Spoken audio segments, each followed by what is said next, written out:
natitirang pag-asa sa mundo. Alam mo ba, kapag kapiling ka, bawat sandali ay walang kasing ligaya. Kamusta mga kaibigan? Maligayang pagdating sa aking munting channel, ang Kanta Kwento. Nakakapagtaka na hanggang ngayon, marami pa rin ang nagsasabing si BJ ng Sweet Notes Music ay gumagamit ng auto-tune o daya sa kanyang boses.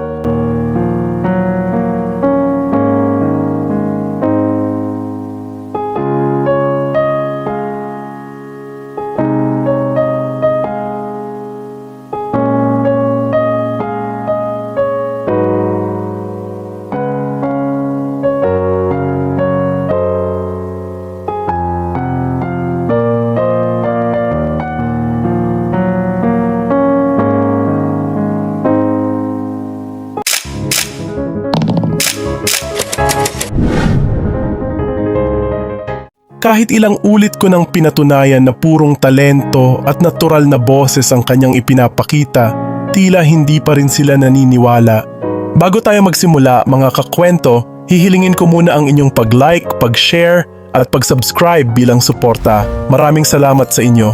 Sa kabila ng maraming video na inilabas natin patungkol sa live performances ni BJ, mayroon pa ring mga tao na naninindigan na hindi tunay ang kanyang boses. Talagang nakakagulat ang kanilang mga komento sa ating comment section.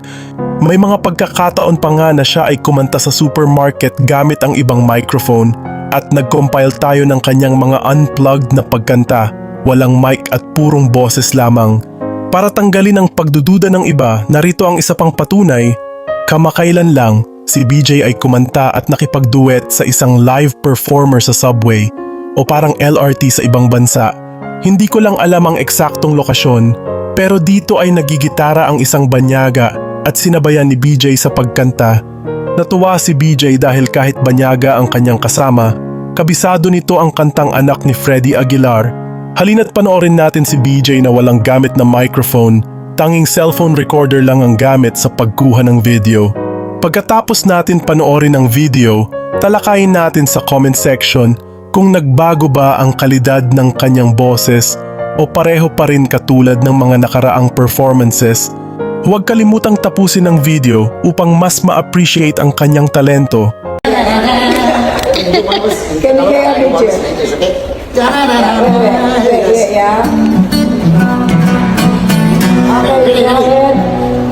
Nangisilang ka sa mundo nito, kinuha ng magulang mo, ng kamay nila, pinungilang.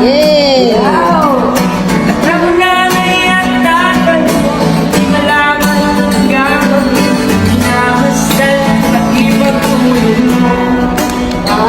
Sana pinagpupuyat ng iyong nanay sa pangungla ng gatas. Oh yes! Sa umaga na may karoon ka na ngayon na huwag diwa sa'yo. How many seasons came and went, and so many years that now been spent. The time ran fast, and now at last you're strong home. Now what has started over you, and you seem to hate what your parents do, and you stick out your minds. Why do you find them wrong? I don't know what's that.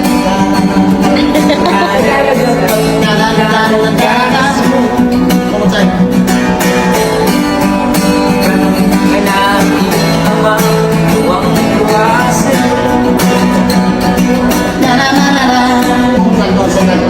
Saan ba ang mga araw at ang landas mo'y narinig? Ikaw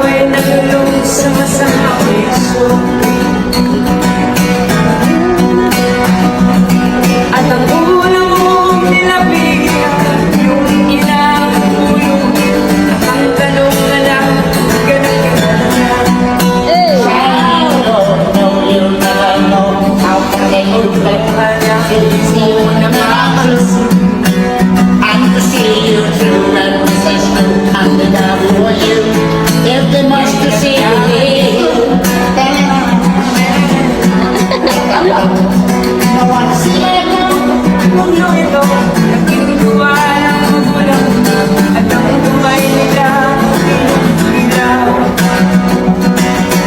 Ng nanay at tatay, di wala man ang gagawin, pinamasdan, di pagkulang. Child, you don't know, you'll never know.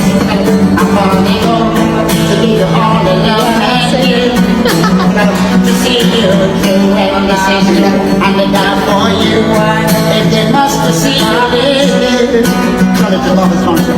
Charlie, your mouth is gone astray. And Charlie, you don't know what to do or say. And you're so alone, no friends are on your side.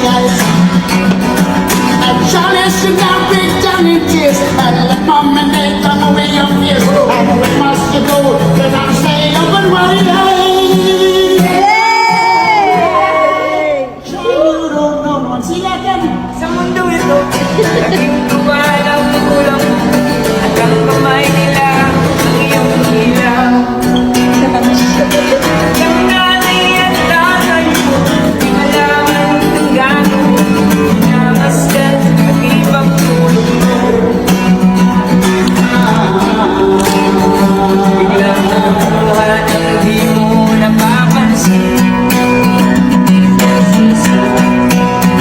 Magsisisi sa isip mo, nalaman mo, ika'y nagkamali. Yay! Alright! Thank you so much for the time. Mga kakwento, kitang-kita at dinig na dinig naman natin ang napakagandang boses ni BJ. Maging ito man ay live o on the spot na pagkanta. Sana sa video na ito ay mawala na ang mga pagdududa at accusation na autotune lamang ang kagandahan ng kanyang boses. Kung naniniwala ka kakwento na talagang hindi lang effects ang nagdadala sa boses ni BJ, ay pag-usapan natin yan sa comment section. Kung bago ka pa lamang sa ating channel ay sabay mo na rin ang like, share and subscribe bilang suporta sa ating channel. Sana mga kakwento ay mag-join kayo sa ating membership dito sa ating channel. Ito ay 25 pesos lamang para ma-activate nyo ang mga perks natin, gaya ng ating mga special emoji para sa comment section at early access sa ating mga kwento at marami pang iba. Salamat na agad sa inyong mga kakwento. Salamat sa pagsama sa akin hanggang dito sa dulo.